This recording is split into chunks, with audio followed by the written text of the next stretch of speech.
O Congresso está perdendo a paciência com o Supremo Tribunal Federal e pode finalmente reagir ao sistema opressor. A jornalista Natuza Neri, da Globo News, fez uma análise de merda e compete a este canal rebatê-la. Novo lote de Glenn revela que Moraes usou o órgão do TSE para levantar a ficha de contratado em obra em sua casa.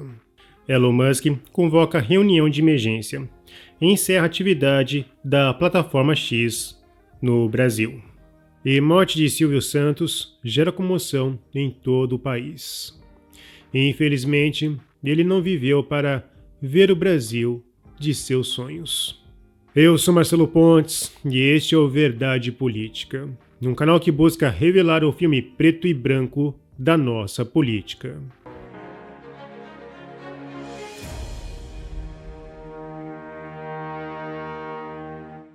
Bom, o Congresso está perdendo a paciência com o Supremo Tribunal Federal, que se agigantou ao se tornar um braço partidário revolucionário.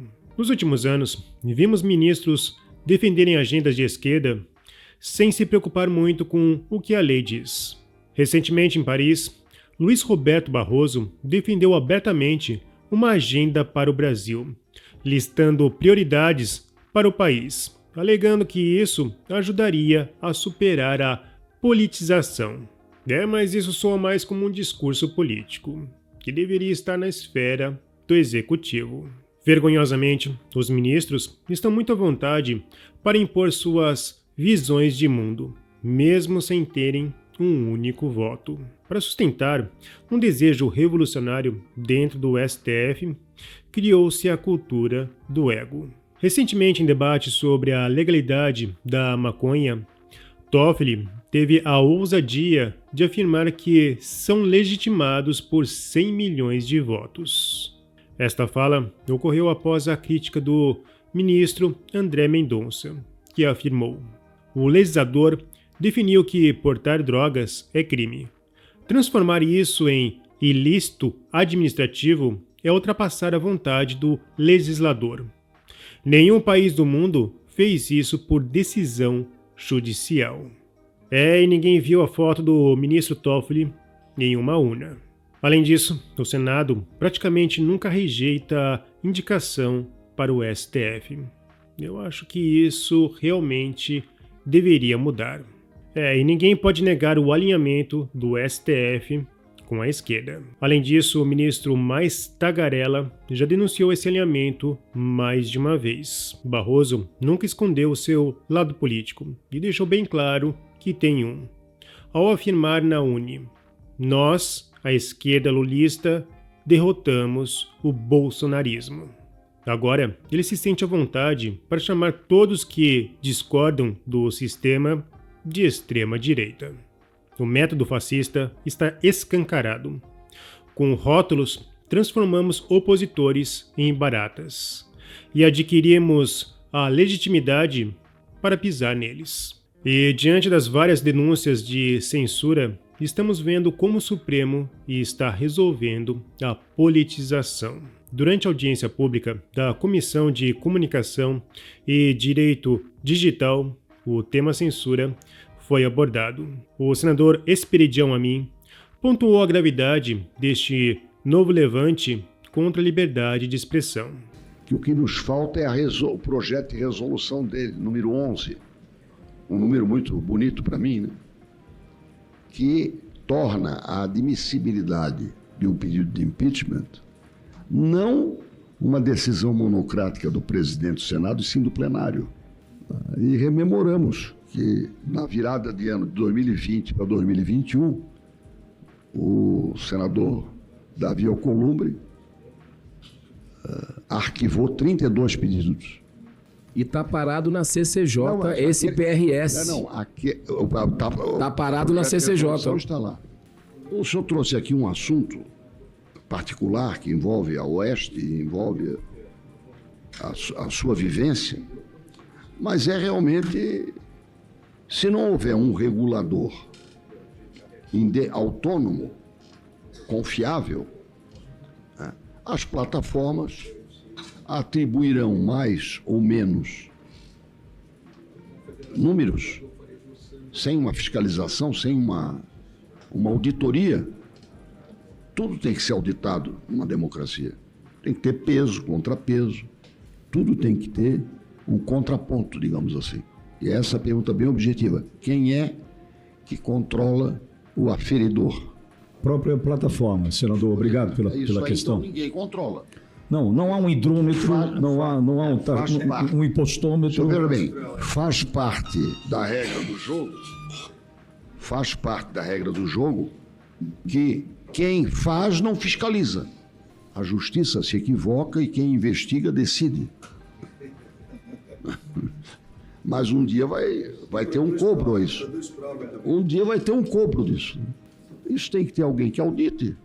Senão eu posso fazer o meu talento para te desmoralizar e para prestigiar outro. Eu acho que no final das contas nós precisamos de uma sugestão para quem sabe transformar num projeto de lei. A jornalista Natuza Neri, seguindo o alinhamento do que muitos chamam de Lula News, fez uma análise de merda. A possibilidade de o Congresso revogar decisões do Supremo Tribunal Federal é quase uma decisão do dia a dia do Nicolás Maduro na Venezuela. É vergonhoso mesmo. Em qualquer democracia minimamente adulta, não se faria uma proposta dessa. Fica muito escancarado que o Congresso faz com o Supremo Tribunal Federal a mesma coisa que faz com o Executivo brasileiro, que é atuar e trabalhar na base da chantagem. Se você faz o que eu quero, está tudo certo. Se você me contraria, eu coloco em cima de você o inferno todo. É difícil de engolir isso. Eu fico imaginando se alguns jornalistas estão aí tomando algum remedinho que cause cegueira seletiva. Ou talvez eles sejam meros NPCs, conforme a teoria de que estamos dentro de uma simulação tipo Matrix. Bom, com certeza eu negaria essa possibilidade, mas quando eu escuto o jornalista Reinaldo Azevedo, eu falo, mudaram a programação do NPC, porque parece que virou um bug. Devo lembrar a jornalista da Lula News, quer dizer, Globo News, que o próprio G1 publicou em 2017 que uma determinada corte na Venezuela assumiu funções do Congresso. E isso escalou. Em 2020, já podíamos ler: Supremo da Venezuela exclui o parlamento, de maioria oposicionista, do processo eleitoral. Controlada pelo chavismo, a Corte Máxima venezuelana se reserva a nomeação dos novos membros da autoridade eleitoral. Eleições legislativas estão previstas para dezembro. E agora já sabemos o final dessa história. Será que é essa da democracia que queremos para o Brasil? Os presidentes Rodrigo Pacheco e Arthur Lira pediram a suspensão da decisão do ministro Flávio Dino, que impede o pagamento de emendas impositivas. Na ação conjunta, os parlamentares deixaram claro que a medida atenta contra a separação dos três poderes. Revelam flagrante violação ao devido processo legal e sejam enorme insegurança jurídica, além de representarem interferência drástica e indevida nas decisões políticas dos poderes executivo e legislativo, a representar, agora sim, violação ao princípio da separação de poderes. E os lotes de mensagens do pendrive de Glenn estão cada vez mais recheados. Sua última publicação afirma que Moraes usou o órgão do TSE para levantar ficha de contratado para a obra em sua própria casa. A Folha mostrou que o PM, responsável pela segurança de Moraes, agia em conjunto com Eduardo Tagliaferro, da assessoria especial da Batcaverna do ministro. Há indícios de que, nesse novo lote, um banco de dados da Polícia Civil de São Paulo foi utilizado para fins pessoais. Foram acessados dados como endereço, telefone, filiação e histórico criminal de um prestador de serviço. Apenas se tem, ou não, passagem pela polícia, pede o PM. Boa tarde, de qual estado ele é? São Paulo? Respondeu Tagliaferro. Ele é uma das pessoas que fará reforma no apartamento do ministro, afirma Wellington Macedo durante a conversa. Foi observado uma ficha corrida e após o estranho serviço, o retorno. Excelente, agora sim, vou passar ao chefe, diz o PM após receber as informações. Claramente, o órgão de combate à desinformação da Corte Eleitoral está sendo utilizado como bate-caverna. A interpretação é clara.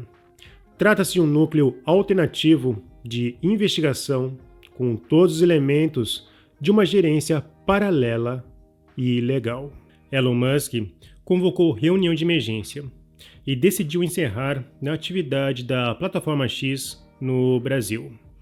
Na página de assuntos governamentais da plataforma é afirmado: apesar de nossos numerosos recursos ao Supremo Tribunal Federal não terem sido ouvidos, de o público brasileiro não ter sido informado sobre essas ordens e de nossa equipe brasileira não ter responsabilidade ou controle sobre o bloqueio de conteúdo em nossa plataforma, Moraes optou por ameaçar nossa equipe no Brasil, em vez de respeitar a lei ou o devido processo legal.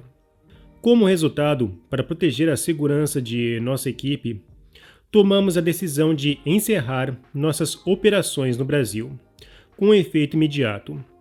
O Serviço X continua disponível para a população do Brasil.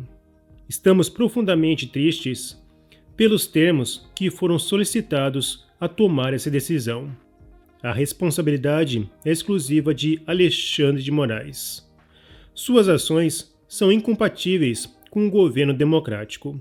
O povo brasileiro tem uma escolha a fazer: democracia ou Alexandre de Moraes. O povo brasileiro está buscando reagir diante de um Senado que avança a passos de tartaruga. Uma petição pedindo o impeachment do ministro do STF, Alexandre de Moraes, deve bater 1 milhão neste fim de semana. É triste ver que gerações estão sendo enterradas sem ter visto a luz para este rico país. Silvio Santos, que tinha uma visão única do país, infelizmente nos deixou. No passado, ele chegou a se candidatar e foi um dos primeiros a enfrentar o poderoso sistema. Infelizmente, ele não conseguiu mudar o país, mas fez muito mais por essa nação do que os políticos em Brasília. Representando o verdadeiro brasileiro, ele lutou e prosperou. E mostrou que ninguém precisa esperar a ajuda do Estado. Por isso, encerro esse vídeo trazendo 2 frases de quem se tornou um verdadeiro exemplo para o empreendedor brasileiro. Se o governo atrapalha menos, o povo consegue fazer mais. A liberdade é a coisa mais preciosa que temos. Quando o povo pede a liberdade, perde tudo. Bem sempre vence o mal. O mal vence por alguns minutos, por algum tempo, mas o bem sempre vence o mal. E não teríamos razão para viver. Mesmo que esta vida termine no pó, não teríamos nenhuma razão para viver se o mal vencesse o bem.